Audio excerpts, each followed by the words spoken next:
சூடான இட்லிக்கு சூப்பரான சௌசௌ சட்னி ரெடி.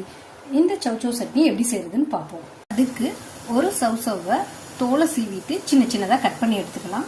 2 ஸ்பூன் எண்ணெய் விட்டுக்கலாம். 1/2 டீஸ்பூன் உளுந்தம்பருப்பு, 1/2 டீஸ்பூன் கடலைப்பருப்பு, 3 வரமிளகாய், 1 பல் பூண்டு, சின்னதாக 2 துண்டு இஞ்சி, கட் பண்ண சௌசௌவை சேர்த்துக்கலாம். தேவையான அளவு உப்பு, சிம்மில் வச்சு ஒரு 2 நிமிஷம் மூடி போட்டு வேக விட்டுக்கலாம்.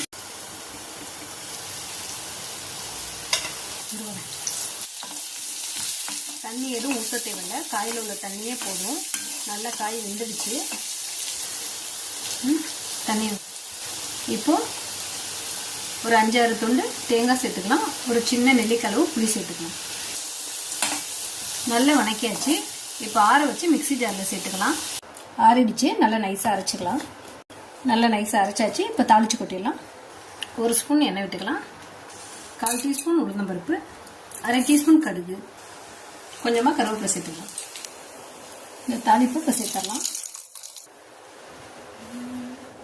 சௌசௌ சட்னி